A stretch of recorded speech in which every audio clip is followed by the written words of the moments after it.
ദിവസങ്ങളോളം പട്ടിണി കിടന്ന ഒരു മനുഷ്യൻ ആഹാരം കിട്ടിയാൽ കഴിക്കുന്നത് എങ്ങനെയെന്ന് കണ്ടിട്ടുണ്ടോ?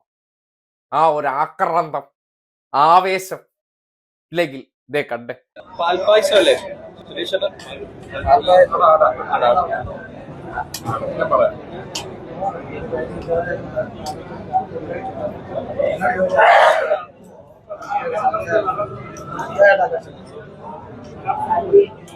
കഴിഞ്ഞ കുറെ കാലമായിട്ട് പട്ടിണിയിലായിരുന്നു. വോട്ട് കച്ചവടത്തിന്റെ ഭാഗമായിട്ട് മാളത്തിലായിരുന്നു. പതിയെ വേറൊരു കോഴിയുടെ വിവാദം, അതായത് മാങ്ങാണ്ടി കോഴിയുടെ വിവാദം വന്നപ്പോഴാണ് ഞാനൊന്ന് ഫ്രീ ആയത്. നേരെ ചൊവ്വെ ആഹാരം വരെ കഴിക്കാതെ എവിടെ പതുങ്ങിയിരുന്ന ഞാൻ കേരളത്തിലെ 2 കന്യാസ്ത്രീകൾക്ക് അങ്ങ് ഛത്തീസ്ഗഡിലും പിന്നീട് തുടർച്ചയായിട്ട് സംഘപരിവാർ ഭരിക്കുന്ന സംഘിസ്ഥാനുകളിൽ പിതാക്കന്മാരെ ഓടിച്ചിട്ടടിച്ച സംഭവങ്ങൾ ഉണ്ടായപ്പോഴും എനിക്ക് വായ് തുറക്കാൻ പറ്റാത്ത അവസ്ഥയായിരുന്നു.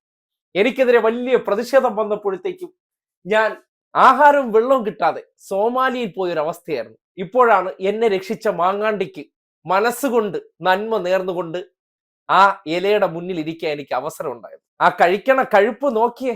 കേരളത്തിന്റെ ഒരു സഹമന്ത്രിയാണ്. പുറത്തൊക്കെ ഈ വീഡിയോ കൊണ്ടുവന്ന് കാണിച്ചു കഴിഞ്ഞാൽ ഈ രാജ്യത്തിന്റെ മന്ത്രിമാരുടെ ഒരു അവസ്ഥയെ കുറിച്ചൊന്ന് ചിന്തിച്ചിട്ടുണ്ടോ?